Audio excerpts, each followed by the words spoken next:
ذلك الكتاب لا ريب فيه هدى للمتقين. أعوذ بالله من الشيطان الرجيم. بسم الله الرحمن الرحيم. إن الذين يكتمون ما أنزل الله من الكتاب ويشترون به ثمنا قليلا أولئك ما يأكلون في بطونهم إلا النار ولا يكلمهم الله يوم القيامة ولا يزكيهم ولهم عذاب أليم. নিশ্চয়ই আল্লাহর নাজিলকৃত কিতাব থেকে যারা গোপন করে এবং এই কর্মের বিনিময়ে তারা তুচ্ছ মূল্য গ্রহণ করে, তারা আগুন দিয়ে তাদের উদার পূর্তি ছাড়া কিছুই করছে না। কিয়ামতের দিন আল্লাহ তাদের সাথে কোনো কথাও বলবেন না এবং তাদেরকে পরিচ্ছন্ন করবেন না, আর তাদের জন্য রয়েছে মর্মন্তুদ শাস্তি। উলাইকাল্লাযীনা ইশতারাউদ-দালালাতা বিল-হুদা ওয়াল-আযাবা বিল-মাগফিরাহ ফামা আসবারহুম আলান নার। তারা হেদায়েতের বিনিময়ে ভ্রষ্টতা এবং ক্ষমার বিনিময়ে শাস্তি ক্রয় করেছে, অতএব কিসে তাদের অগ্নির শাস্তির উপর ধৈর্যশীল বানিয়ে দিল। আসসালামু আলাইকুম ওয়া রাহমাতুল্লাহি ওয়া বারাকাতুহু। সুপ্রিয় দর্শক ও শ্রোতা, এটি সূরা আল বাকারা। সূরা আল বাকারার আয়াত নম্বর ৭৪ এবং ৭৫, অর্থাৎ দুটি আয়াতে কারিমার তেলাওয়াত এবং তরজমাও পেশ করলাম। এবার বিস্তারিত আলোচনা। আল্লাহ তাআলা এইখানে ১৭৪ নম্বর আয়াতে যে কথাটা বললেন সেটা মূলত ইহুদিদের চরিত্র, তাদের বক্রতা, ভ্রষ্টতা, এটাকে প্রকটভাবে তুলে ধরলেন। তারা কি করত? আল্লাহ তাআলা বলছেন যে ইন্নাল্লাযীনা ইয়াকতুমুনা মা আনজালাল্লাহু মিনাল কিতাব, যারা আল কিতাব, যা আল্লাহ নাজিল করেছেন তার হুকুম, তার শরীয়তগত বিধানকে যারা গোপন করে কিংবা আয়াত গোপন করে, ওয়াশতারুনা বিহি সামানান কলিলা, এর বিনিময়ে তারা গ্রহণ করে স্বল্প মূল্য, নিকৃষ্ট মূল্য। এটা ইহুদি আলেমদের চরিত্র। যেহেতু এই কিতাবটি এটা নাজিল করা হয়েছে কিন্তু এর হাফেজ ছিল না, এই জন্য এর হুকুম আহকাম আয়াত গোপন করে ফেলা আর করত দুই কারণে। একটা হলো তাদের চরিত্রগত কারণ, তাওরাতে তাদের সম্পর্কীয়, তাদের চরিত্র সম্পর্কীয় যে বৈশিষ্ট্যগুলো বয়ান করা হতো, তাদেরকে সাবধান করা হতো, তারা এগুলি গোপন করত যাতে করে সাধারণের সামনে তাদের এই তথাকথিত আলেমদের চরিত্র উন্মোচিত না হয়। আর দ্বিতীয় কারণ হলো যারা রাজা, বাদশাহ, শাসনকর্তা, তাদের মনতুষ্টির জন্য তারা এটা করত। কেন? যে এই সমস্ত আয়াতগুলোর মধ্যে অনেক সময় তাদের সম্পর্ক আলোচনা থাকতো, তাদের সমালোচনা, তাদের মন্দ কাজের উল্লেখ, এগুলি থাকতো।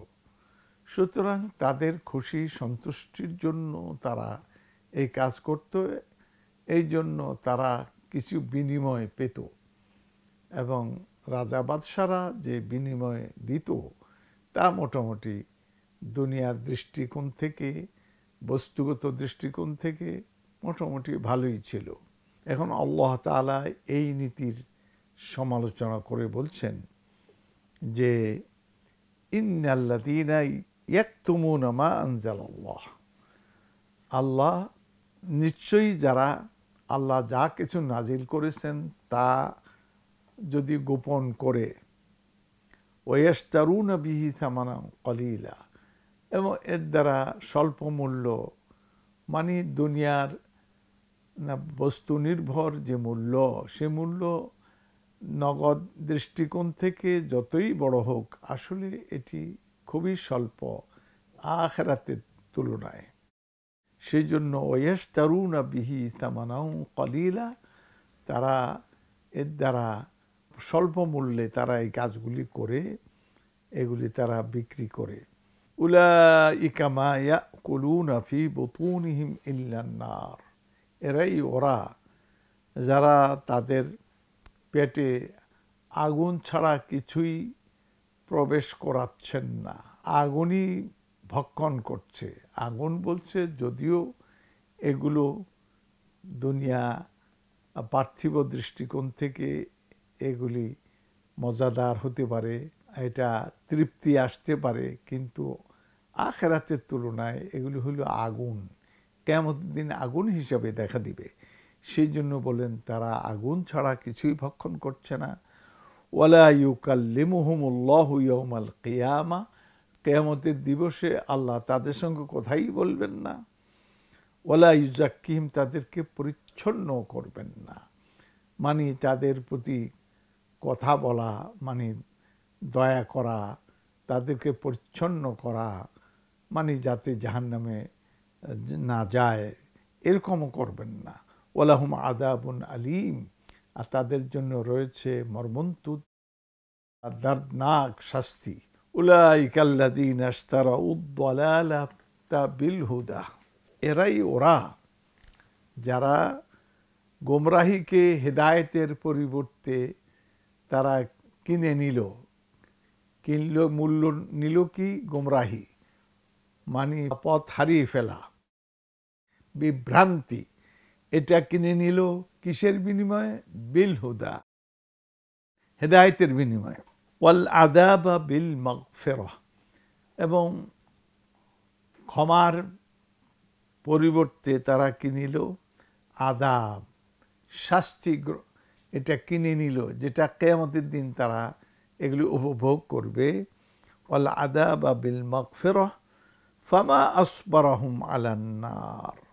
এখন আল্লাহ তাআলা অবাক করার মতো শব্দ প্রয়োগ করেছেন যে কিসে তাদেরকে জাহান্নামের শাস্তির উপরে এত ধৈর্যশীল বানিয়ে দিল, মানে জাহান্নামের আগুনে পুড়বে আর তারা এটাকে সহ্য করবে, কিসে তাদেরকে এই চরিত্র দিল?